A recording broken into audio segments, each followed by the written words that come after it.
OK, to the mayoral election now, which, of course, is just 3 days away. And the Prime Minister's waded into the campaign by attacking Sadiq Khan over crime. Rishi Sunak claimed London's the only place in the country where crime is rising and blamed Mr Khan for failing to miss police recruitment targets. Our political correspondent Simon Harris reports from South London. In the middle now.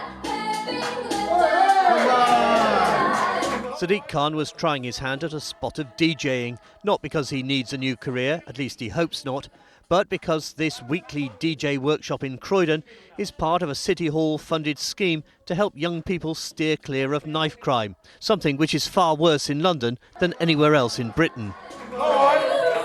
In London, we've got Susan Hall, who's illustrating the failure of Sadiq Khan on crime and policing. The one place in the country where crime is rising, and indeed where they have missed their police recruitment targets, is in London under his watch. Last year, knife crime in London was up by 20%. Do you accept any responsibility for that? I've been saying for some time that the cost of living crisis has a consequence, and the LSE have confirmed as the cost of living goes up, acquisitive crime goes up. Is the 20% increase in knife crime in London a blemish on your record as mayor? For the last 8 years, I've been rowing against the tide of Tory austerity. I'm looking forward to sailing with the winds of a Labour government on my back.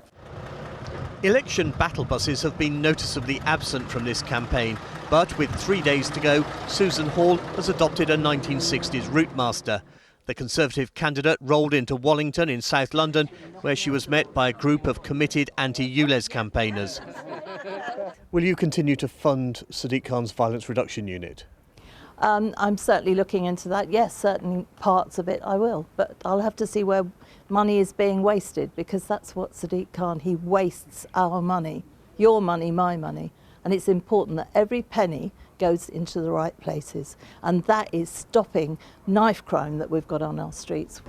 In Bermondsey, the Lib Dem candidate began the final few days of his campaign handing out leaflets to commuters. Firstly, I'd like to get a lot more police on the front line. We've got 6,000 police right now stuck in the back office who could be investigating and solving knife crimes.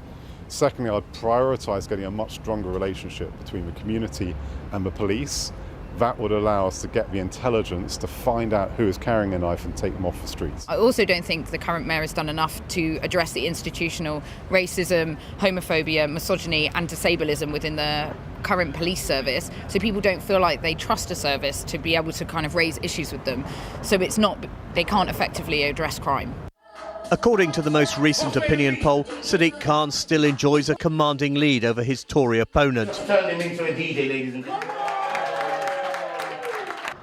But Susan Hall is convinced there are enough anti-Khan votes in Outer London especially to make this a genuine contest right up until polling day.